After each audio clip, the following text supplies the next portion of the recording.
So, Oakengates, Telford, how are we doing? We good? Yeah. That's going to change. Hello everybody, my name is William Ryden. I'm 25 years old, I'm from Shifnal, I live in Shifnal. I'm single and I live in a one-bedroom box flat which I rent in Shifnal above a kebab shop. I used to go to the kebab shop quite a lot, but I'm above that now. Thank you so much, Telford, you've been amazing. I brought a newspaper with me. I'm going to read it out with some sound effects. If you, no, I was promised, I grew up in rural Lincolnshire, not known for many things, not a lot goes on there. I was promised that the West Midlands was the gateway to all hope and opportunities, where everything was happening in the Midlands. I wanted to stay in the Midlands. And that's so true, you know, everything happens here. This is a newspaper I bought in one of Shifnal's 2 co-ops. Look at what happens in the Midlands, look. Mouse droppings at Odeon Cinema. I'm not saying the West Midlands is boring, but a mouse once took a shit and it made headline news. I bring the newspaper on for 2 reasons. One, that's the best joke of the evening. Very rapidly downhill from here. And the second reason is I'm a relatively new comic. This is actually my 6th ever gig. I'm always confident, isn't he? So in the very likely scenario, the organisers just shat themselves somewhere. In the very likely scenario that this all goes very rapidly downhill, we can all just do the Sudoku together, which might be a plan. I love Sudoku! Well, there we go. Let's hope it goes to shit then. I'm single, like I say, I live in Shropshire. The benefit of living in quite a sort of area where not a lot goes on in Shifnal, and you being single, is you get a lot of time for your own hobbies. If you could tell by this physique, I'm a runner. I've got nothing on there, have I? Running, a sport I've always loved. When I was 10 years old, I got into running. Back then, I was running away from the realisation that my parents were going to get a very earth-shattering divorce. Now I just do 5Ks, a lot less crying involved. Running is a very cheap sport, that's why I like it. I'm a cheapskate, I'm a cheap person. I've actually got a genetic condition which inhibits me. I get physical pain sensation when I have to spend any money. It's true. It's called having 2 parents from West Yorkshire. It's a cheap joke. I understand the thing with parents from West Yorkshire and me, you know, myself not spending money. I got it from my parents got it from their parents got it from Margaret Thatcher closing all the mines. It's a vicious cycle. It's a vicious cycle, we shouldn't laugh. But the thing with running, the only thing you can really spend any money on is one of these, a running watch, right? Now, I bought the cheapest running watch you can buy, yes! But you can get really, really expensive ones, right? And over Christmas, I saw the advert for the really, really expensive running watch, like the 10 times the price of this one. It was over Christmas because I had a bit more backstory. The single bedroom box flat I rent in Shifnal above a kebab shop doesn't have a TV as well, I know. But I saw the advert for the really expensive running watch, okay? It was a really weird advert. It was 2 people talking, it wasn't really clear what was going on, but towards the end it all got wrapped up, right? And what had happened was, it was the live recording of a guy who'd fallen off while trail running in California. He'd fallen down a cliff edge and he was slowly bleeding out to his death, right?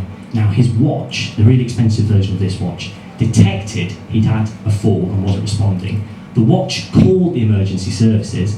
The AI in the watch spoke to a paramedic, gave the paramedic his information, all of his vitals and his last known GPS coordinates, and within an hour an ambulance was on the scene and they saved the man's life.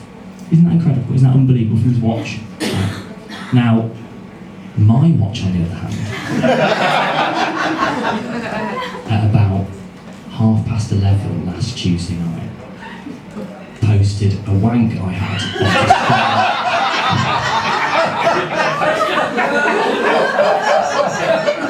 and it called it Will's Midnight Activity.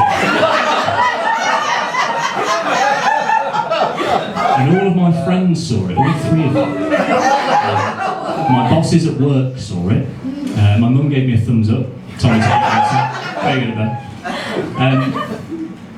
But I'm an optimistic person. I've always been an optimistic person. And with a time of 4 minutes 12 seconds, That is a personal best. I'd win for the Olympics at this rate. But I've always been a health-conscious person. I've always been a very health-conscious person. I eat very well. I barely ever drink. I don't smoke. Apart from 2 weeks a year, when I normally go on holiday to Magaluf. When I go to Magaluf, I act as if I'm invincible, right? I don't smoke. Is anyone in the room who smokes? It's fine if you don't, it's fine. When I go on holiday, I smoke these cigarettes called Camels. Have you heard of Camel cigarettes? Jeez, I'm thinking about them. It's like I have one of those Smarties that bloke was talking about. When I'm on holiday, I smoke more Camels than an Arab sheikh at a wedding. It's unbelievable. When I go on holiday, 2 things are guaranteed, right? I will get through 1,000 Camels, and I will have very rampant and urgent diarrhoea. To put it another way, you know the Bible proverb, it is harder for a rich man to gain entry into the kingdom of heaven than it is for a camel to pass through the eye of a needle. When I'm on holiday, it's as easy for a poor man to get a Ryanair flight to the kingdom of Magaluf as it is for the same man to smoke 1,000 Camels and shit through the eye. One thing I'm annoyed about in this country, as someone who runs 4 or 5 times a week, does marathons, we are a country that has sexualised massage. Every other country in the world, a vast majority of countries, this is just an infogram this bit, have their own type of massage. I wish we were one of those countries that had a type of massage that when you name the place, you think of a massage, you know, like Swede, Thai, obviously from Staffordshire, hot stone.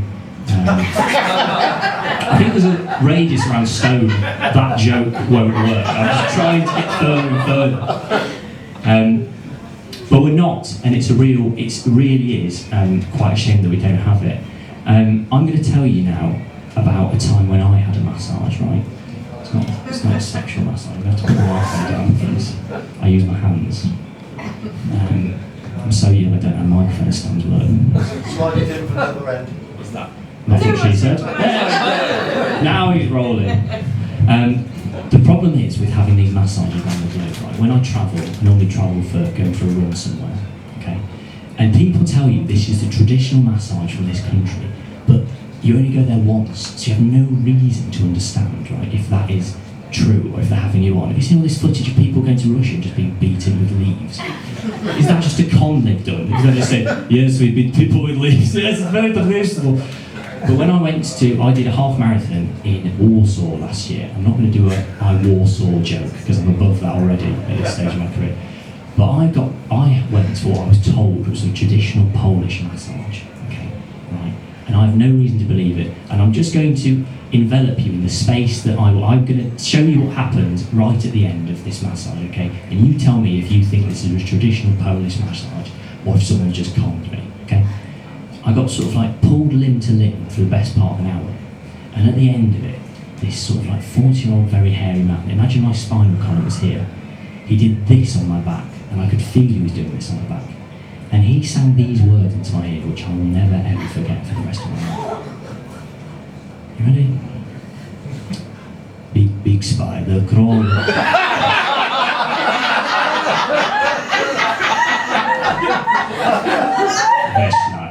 Veshnak. I know. Big spider, crawl down back. It's the Polska way. It's not great, is it? So I've got one last joke, okay? That must be about 50% of that was material. If you're wondering which 50% it was, it's the half you didn't laugh at. But I've got one last joke. I haven't tried it out before. It's a bit risky. A lot of my material's quite sort of, self-effacing, not political. This one last joke's a bit edgy. Right? I feel like I'm on the home turf tonight. So I want to try it out. All I want to do is I'm going to say the joke. I'm going to put my hand up like that. That means the joke's finished. It's going to be obvious because you're all going to be in hysterics. But if you think this is a joke that I should probably do again, thumbs up, right? And if you think it's best left in my room on an evening, thumbs down. Does that sound good? Right. Yeah. And I'll walk off the stage, roses, standing ovation, all that stuff, okay? I think that the Nazi Party are the most sexually charged group of homoerotic people who've ever walked the face of the earth, and I think that for 3 reasons. 1, they wore leather suits all the time. Kinky. 2, they're had those ridiculous German accents they clearly stole off Eurovision. 3, can't count. 3, they literally set up things called camps. I mean, hello. No thumbs. Right, that's either fantastic news. Right, this was well, top 6 gig of all time. So thank you. This has been really nice. Thank you so much for putting up with me, and I hope to come back. My name's Ryden. Goodbye.